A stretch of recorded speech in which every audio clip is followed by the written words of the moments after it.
विश्व में जितने तरीके हैं पूजा के,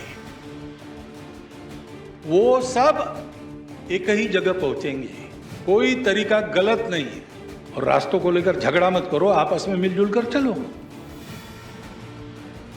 ये परंपरा जिनकी है, ये संस्कृति जिनकी है, वो हिंदू है। हिंदू समाज, हिंदू नाम लगाना जिसको है, उसको इस देश के प्रति जिम्मेवार रहना पड़ेगा।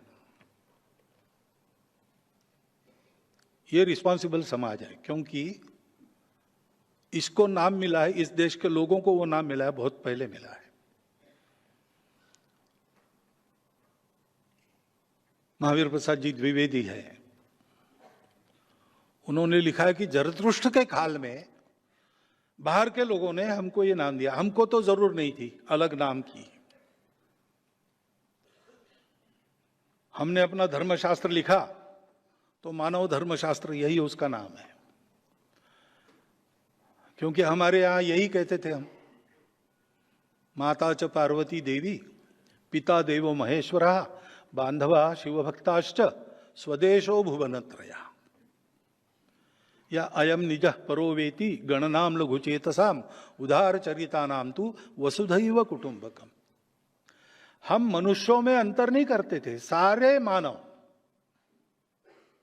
विचार तो हमारा ऐसा था कि व्यक्ति, मानवता, सृष्टि, ये सब परमात्मा के कारण जुड़ी है, एक दूसरे से संबंधित है। एक का जो होता है वो दूसरे पर भी परिणाम करता है। और इसलिए मनुष्य को अपने विकास का विचार करना है तो इन तीनों के विकास में अपना विकास है, ये मानकर अपने विकास का प्लान करना पड़ता है। ये इस देश का स्वभाव है। तो हमको अलग नाम की जरूरत नहीं थी। लेकिन जरतुष्ट्र वहां गए, उनको पूछा गया कौन हो, तो उन्होंने कहा कि हमारे पूर्वज किर्गिस्तान में भारत से गए थे, सिंधु नदी के उस पार से गए थे। अब उस समय ईरान के लोग सिंधु नदी के उस पार वालों को हनत कहते थे, उसका हनदू हो गया, हिंदू हो गया। ये एक कथा है। दूसरी कथा है कि ऐसा कहने के बाद ईरान के लोगों ने इस्राएल के लोगों के पूछने पर यहूदियों को कहा कि हमारा एक हिंदू गुरु है। और वो बात घूमते घूमते अपने पश्चिम किनारे पर व्यापार के जरिए आ गई। व्यापारियों ने पकड़ा वो शब्द, लेकिन ठीक है, उनको इस शब्द से क्या करना है, सौदा पटने से काम है, व्यापार चलता रहा। इंटेलेक्चुअल लोगों के पास वो आ गया, तब अपने पुराणों में आ गया, तम देव निर्मितम देशम हिंदुस्थानम प्रचक्षते। लोक भाषा में आने को बहुत समय लगा, और लोक भाषा में जो शब्द आते हैं वो संतों की पकड़ में आते हैं। इसलिए गुरु नानक देव जी के वाणी में पहले ये मिलता है, हिंदुस्तान खसमाना किया, तुर्कस्तान खसमाना, खुरासान खसमाना किया, हिंदुस्तान डराया। वो उन्होंने वर्णन किया है बाबर के अत्याचारों का, और कहा है कि न हिंदू महिलाओं का शील बचा, न मुस्लिम महिलाओं की अस्मत बची। अब ये सोचते तो ध्यान में बात आती कि उन्होंने दो क्यों शब्द उपयोग किए, क्योंकि जैसे उस समय मुसलमान थे हमारे देश में, हमारे देश के कन्वर्टेड मुसलमान थे, लेकिन दूसरी तरफ मुसलमान क्यों कहा होगा, तो स्वाभाविक है, अल्लाह को मानते हैं, कुरान को मानते हैं, पैगंबर साहब को मानते हैं, वही होते हैं मुसलमान। तो हिंदू कहने से कोई मान्यता नहीं है। एक ईश्वर को मानने वाला हिंदू नहीं है। नहीं, ईश्वर के अनेक रूप है हिंदू में, 33 करोड़ है ऐसा कहते हैं। और एक ग्रंथ नहीं है, न कोई एक गुरु है। तो अनेक थे उस समय, बौद्ध थे, जैन थे, शैव थे, शाक्त थे, अनेक प्रकार के पंथ संप्रदाय, रिलीजन्स अनेक थे। लेकिन एक स्वभाव था जो इन सबको जोड़ता था। वो स्वभाव ये था कि इन सबको स्वीकार करते थे। विश्व में जितने तरीके हैं पूजा के, वो सब एक ही जगह पहुंचेंगे। कोई तरीका गलत नहीं है। हाँ, ये हो सकता है कहीं देर से पहुंचेंगे, कहीं जल्दी पहुंचेंगे, कोई तरीका बड़ा सरल है, कोई तरीका बड़ा जटिल है। रुचीनाम वैचित्र्यात ऋजु कुटिल नाना पथयुताम। मनुष्य अलग अलग होते, बुद्धि अलग अलग होती है, रुचि अलग अलग होती है। रुचि के वैचित्र्य के कारण ऋजु कुटिल अनेक प्रकार के रास्ते होते हैं। आप यहां इस सभागृह में आने के लिए कहां से चले, एक ही रास्ता थोड़ी था। जहां से चले वैसा रास्ता था, और कोई रास्ता ठीक भी था, कोई रास्ता खराब भी था। रास्ता खराब है इसलिए आप घूम कर भी आए होंगे, रास्ता खराब है तो भी समय पर पहुंचेंगे इसलिए उसी खराब रास्ते से भी आए होंगे। ये अपना अपना मन है। ऐसे अनेक पथ है। रुचि नाम वैचित्र्यात ऋजु कुटिल नाना पथयुताम। नृणाम, नृणाम यानी आदमियों का, एको गम्या, एक ही जगह जाना है सबको। भगवान को कहते त्वम असि, तुम ही हो जो सबके गंतव्य हो। नृणाम एको गम्यस्त्वम असि। कैसे? पयसाम अर्णवैव। विश्व में कहीं भी पृथ्वी पर वर्षा होती है तो अंत में सागर में जाती है। ये श्रद्धा रखने वाले सबको उन्होंने एक नाम दिया, हिंदू।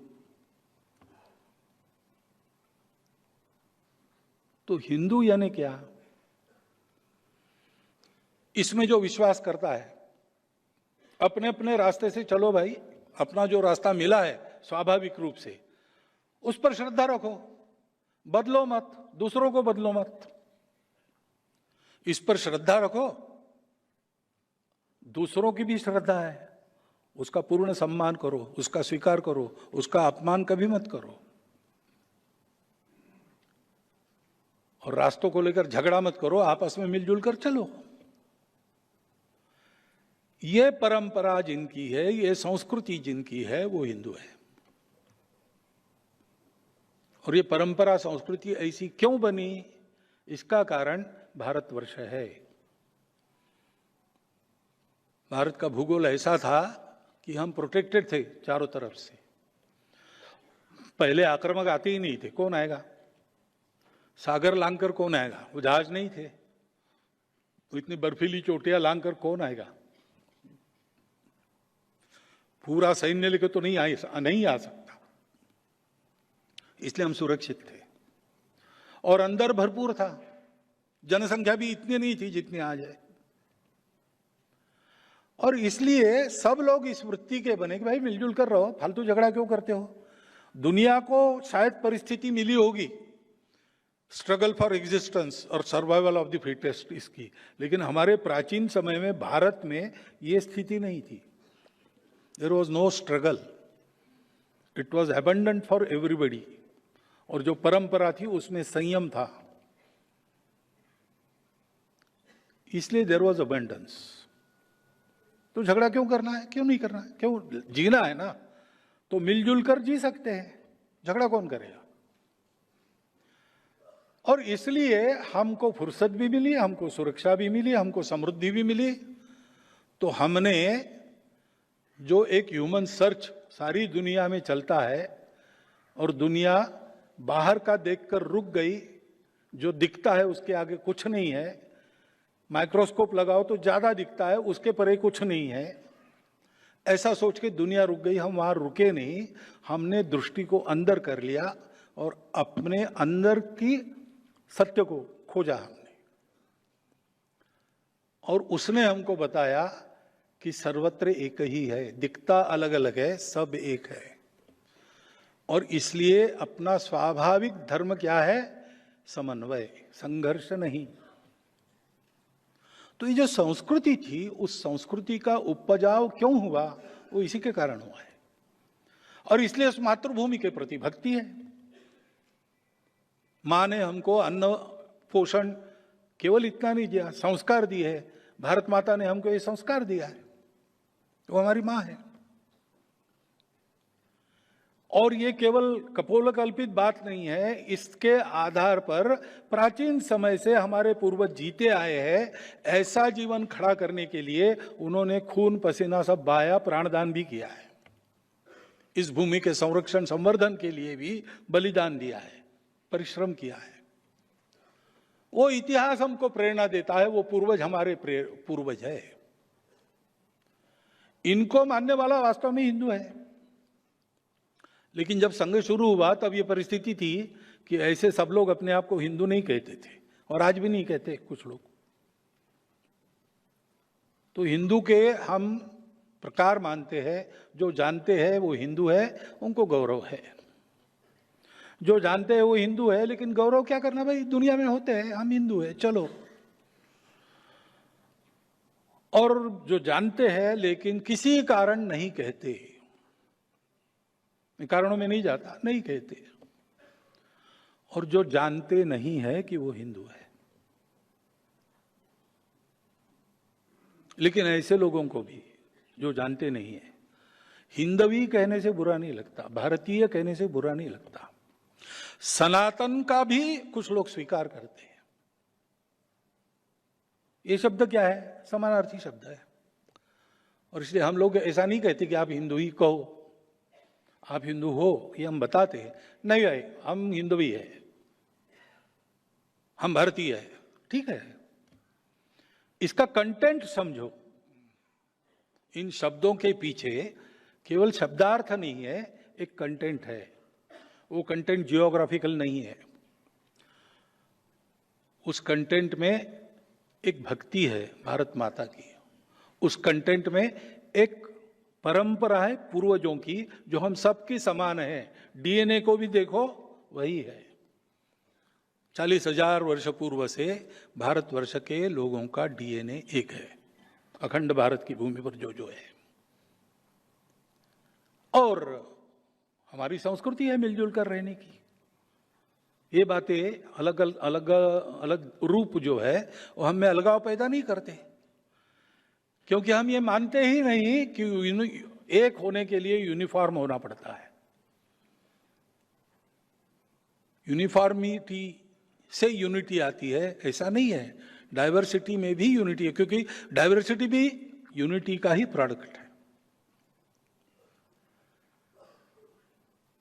लेकिन कोई परीक्षा है और प्रश्न आ गए 4, 2 तो बड़े कठिन है, 2 आसान है। पहले कौन सा? पहले आसान प्रश्न छोड़ो। इसलिए जो अपने आप को हिंदू कह रहे हैं, पहले उनको संगठित करो, उनका जीवन अच्छा बनाओ। तो किसी कारण जो अपने आप को हिंदू होके भी नहीं कहते, वो भी कहने लगेंगे। वो तो होने लगा है। और किसी कारण जो भूल गए उनको भी याद आएगा, वो भी होगा। लेकिन करना क्या है? संपूर्ण समाज का संगठन, संपूर्ण हिंदू समाज का संगठन। हिंदू शब्द का आग्रह क्यों है हमारा? क्योंकि ये जो कंटेंट है, ये कंटेंट पूर्णतः व्यक्त करने वाला वो एक ही शब्द है। और हिंदू कहने से हिंदू वर्सेस ऑल ऐसा नहीं होता है, हिंदू बनाम कोई ऐसा नहीं है। क्योंकि हिंदू इसका मतलब इंक्लूसिव, इंक्लूसिविटी की मर्यादा क्या है? कोई मर्यादा नहीं। जब आगे एक व्यक्ति नहीं, पूरा परिवार, पूरा परिवार नहीं, पूरा गांव, गांव नहीं भैया जनपद, जनपद नहीं भैया प्रांत, प्रांत नहीं देश, देश नहीं विश्व, मानवता नहीं केवल सृष्टि भी, अनंत के साथ एक हो जाओ। वहां जो पहुंचा उसको सर्वश्रेष्ठ मानने वाला अपना समाज है। और इसलिए ये कोई संकुचित बात नहीं है, उल्टा ये अपने सारे विकास को संपूर्ण विश्व के साथ एक रूप होने को एक खुला रास्ता देने वाली बात है। उनका संगठन करना, इसलिए संघ निकला, क्योंकि पूरा समाज ऐसा होगा तभी होगा। लेकिन होने के लिए तो कुछ करना पड़ेगा, केवल तैयार होने से काम नहीं चलता, तैयारी का उपयोग करना पड़ता है। तो ये विचार किया गया कि तैयारी जो करनी है उसके 2 भाग है, एक तो मनुष्यों को तैयार करना, दूसरा मनुष्यों ने काम करना। तो जो मेथोडोलॉजी डेवलप हुई मनुष्यों को बनाने की, उस पर लगकर काम करने वाला एक संगठन राष्ट्रीय स्वयंसेवक संघ, उसको दूसरा कुछ नहीं।